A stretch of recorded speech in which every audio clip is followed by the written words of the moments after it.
welcome back to the Real Improvement Show. Dave, we're going to get right into it today. We're going to waste no time because things are changing so fast. And today is all about the real estate market and what's going on currently. So the floor is all yours. Fill us in what's happening. It's been a pretty significant change recently. Let's hear from you. You know, it's interesting, right? They always say the real estate market is always changing, right? I feel like we just had this conversation like a couple of months ago about the market and how bananas it was, right? I think the picture you had was a bunch of bananas on the thumbnail, if you will, right? It's interesting because I feel like, and it probably isn't overnight, but I feel like almost overnight the market has shifted, right? Look, let's not misunderstand. It is still a seller's market, and that is because there is still this pent up demand for housing, right? I think it's going to be that way for a little while. But what I have noticed is, at least as of this moment, we've seen a significant slowdown, right? Where buyers were, for lack of better term, doing all kinds of crazy stuff, right? And by crazy, I mean offers significantly above the asking price, right? Removal or not even removal, right? Just a lack of inclusion as far as contingencies are concerned, right? Like buyers weren't doing home inspections. Buyers were waiving appraisals, right? Just giving away their firstborn. And of course, I'm kidding, right? But all kinds of crazy stuff so that they could try to secure a house. And you'd see these multiple offers. I mean, sometimes as many as 12, 15, 20 offers or more on a property. And I feel like there's still some of that going on, but not quite as aggressively as there was, right? I mean, I've seen an uptick in inventory, not enough to change the dynamic, right? Not enough to make it a balanced or even a buyer's market. Sure. But definitely an uptick in inventory.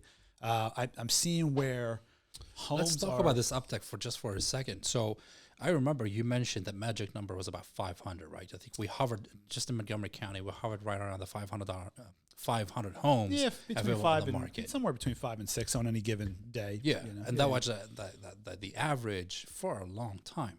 Yeah. What would you say the average is now? It's almost double that now. Really? Yeah. Wow. Yeah. I mean, it depends on the day, right? Thursdays like today, I have not had an opportunity to check, but Thursdays are the busier, the more the higher number, because more homes tend to come on the market on a Thursday, right? So that number can appear to be a little bit inflated, but on average, I mean, I've been seeing just in Montgomery County, for example, north of 900. Wow. Right. So we're seeing that uptick, and that's taking into account all prices, all styles, all everything, right? It's all encompassing.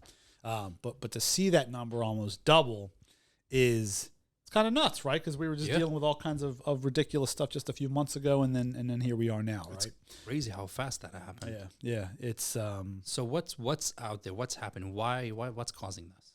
I think that the thing, and I could be totally wrong here, right? But I think that what's causing this is probably a couple of things. First and foremost, interest rates have jumped significantly, right? The other day, maybe it was just yesterday, they were hovering just below 5%, like 4.99, but I've seen them at, 5 1/8, 5.5. I've seen them, pushing that 6% boundary. And I think that has made people really nervous, right? Not to mention, there's all kinds of stuff happening in Europe. There's all kinds of stuff happening with the stock market. There's just all kinds of stuff that is happening that tends to influence the way the real estate market performs. I think a big thing is those interest rates, though, because I think that what's happened is it has affected buyers' purchasing power, right? I mean, if your interest rate was at 3% and now it's at 6%, the amount of house you can afford will significantly change. Yeah. And so I think that buyers have kind of taken a step back to some extent where they're like, okay, look, I still want to buy. I'm still looking for the right house, but I'm not willing to do the crazy stuff anymore because I've got to take into account that interest rate. Yeah. Right. So I think there's all kinds of things that are influencing that. And look, I'll just say it, man, like in my career, I don't think I've ever seen interest rates this quote unquote high. but they're really not even high, right? I mean, Yeah, I hear about people, and it's a different time, different generation, different circumstances, but I hear about a time where people were paying 8, 10, 12, 18% for their mortgage interest rate, and they were happy to do it, right? People were still buying and selling. I think that we have gotten so used to these ridiculously low interest rates ever since the recession of 2000. What was it, 10, 11, 12, that time frame, right? We're so used to seeing these interest rates at 3, 4. For a while they got down to like 2.5%, right? We're so used to that. We see 6%, we start having heart palpitations, right? Like it's this big thing. I think it'll start to kind of take care of itself. It'll even itself out. But that's where we're at, man. It's wow.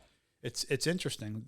I think it's I'll probably catch some shade for this, but I think it's better, right? I think it's better for the market for things to slow down, like that type of chaos, if you will. I mean, in any industry, really, it's just not sustainable. Yeah. So So what does that mean for the people that just bought homes and made those crazy offers and paid, tens of thousands of dollars above asking? Where do they stand? Look, I don't have a crystal ball, right? I can't say what's gonna happen to the market, but I do believe that because of the pent up demand for inventory, there's a couple. Well, let me rewind. There's a couple of differences there. We may need to edit a little bit. There's a couple of differences there. People are comparing what that was to 2005, 2006, 2007, before the market took a dump in 2008, right? The difference that I'm seeing, and I wasn't in the industry back in that last crazy boom, right? I was, God only knows what I was doing, but I wasn't in the real estate industry. I think the big difference, based on everything I've come to understand, is there were a lot of what I will refer to as unsavory lending practices. Right, it was one of those things where lenders, and not all of them, right, but there were lenders that were giving loans that probably should not have been given. Yeah, right, allowing people to quote unquote afford homes that really they couldn't afford, and it really, when the market crashed, it really put people in a bad way, right? The economy tanked, the market tanked because of, in part, that it's just not a sustainable thing, right? I mean, eventually the rug's getting pulled out from under you. The difference this time is, based on what I can see, the lending practices are still there, right? They have guidelines, they have restrictions, they have procedures.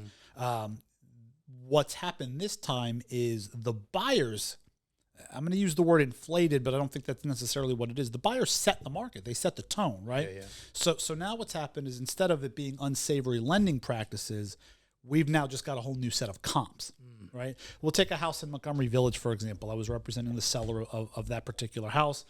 We put the house on the market at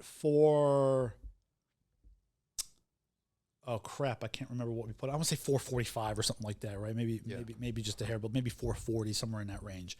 Well, it sold for 490. Wow. Right? Well, now the baseline for that neighborhood, as long as the home shows well, right? If it's comparable to the home that I helped to sell, the baseline's 490. Yeah. So that created inflation in a sense. In a sense, but now we've got a new baseline of comps, right? I think what we're starting to see, though, is the inflated prices, if you will, are slowing down, right? So now the house that's worth 490 now, because of that new comp that's set, might sell for 490 and not for 5.25, for example. Sure. Right? Because everything is slowed down a little bit. Sure.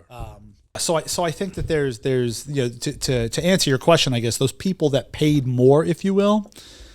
I mean, look, if they're going to be in their house for 3, 5, 7, 9 years, the average the National Association of Realtors, I think, I don't know how old this report is, but it's 7 years is the average length of time that somebody stays in their house, right? Well, in 7 years, the market has always been shown to appreciate. The recession we had 10, 12 years ago was a little bit of an anomaly. So even if there's this correction, overall real estate is shown to appreciate in value, right? So in 7 years, I think they're going to be just fine, right? I think that maybe they paid a little bit more, but those people that paid a little bit more also got a lower interest rate. Sure. Right.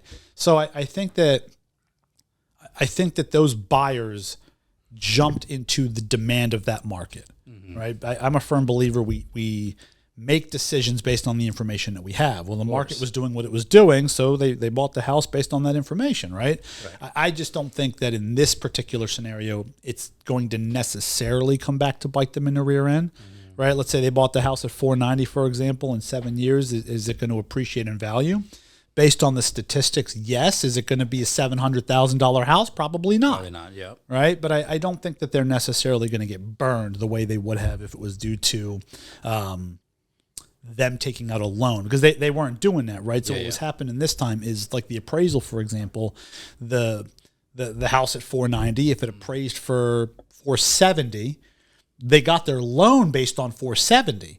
The buyer just has the cash to make up the difference. And so the seller was able to take advantage of that to some degree. Interesting. So I think that there were certain differences between this and what it's being compared to from 10, 12 years ago, where we might see some correction taking place, but I think that we're going to see a little bit more stabilization.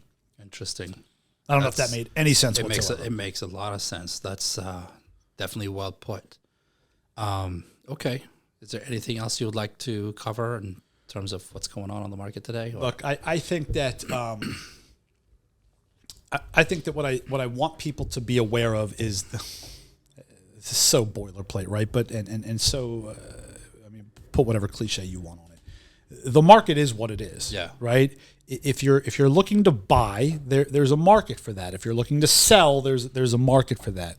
And so I think that with any market, what you need is a plan, right? Because you need to know as a buyer or a seller what you're doing to accomplish your goal in whatever market that is, right? There's always going to be a need for people to buy or sell a house, right? So I think that you need to take into account what the current circumstances are as far as the market as a whole. But I think you need to take more into account what your personal circumstances are to make sure you're making a good decision for you, for your family. I think that's the big takeaway that I would attach to this. The market is what it is. I got into this business in 2011. The market hit rock bottom in 2012, right? So I've seen all kinds of crazy markets now on both sides. I've seen slightly balanced markets, and there's always going to be an opportunity for buyers and for sellers. Somebody wants to sell their house, I guarantee you there's a buyer for that house. It's just a matter of how long it's going to take, and is it priced and marketed properly in accordance with what the market is demanding. Same thing with the buyers, right? There's you want to buy a house, okay? Well, is the market dictating that we need to do some crazier things, or can we step it back a little bit and maybe do some things that have been deemed normal, right? Like the home inspections and things like that. So I think that my advice to people is, regardless of what the market is doing, create a plan. Get a plan together. Make sure you have a plan of action. Because I don't think it ever makes sense to just fly by the seat of your pants, right? Start relying on some things that maybe you shouldn't be relying on. Whether it be just looking at the MLS as opposed to other opportunities, whether it be, if you're selling, you're not marketing the home properly because, 3 months ago we didn't need brochures in a house, and now maybe we do to get that extra step, right? So things are always going to be changing. You as a buyer or a seller need to adjust with that changing market in order for you to be successful. That's great insight, Dave. Thank you so much for the information. I'm here for it, man. So we're going to keep it short and sweet. And, we just wanted to cover what's happening on the market today. I'm sure a lot of people are curious to get, a professional's opinion on what's going on, especially somebody who's so knowledgeable like yourself. Sure. So that's pretty much it. That sums it up for today. Thank you guys for watching. And again, any questions you have on anything real estate, home improvement related, don't hesitate to leave in the comments below. And we'll see you on the next one. See you guys. See you.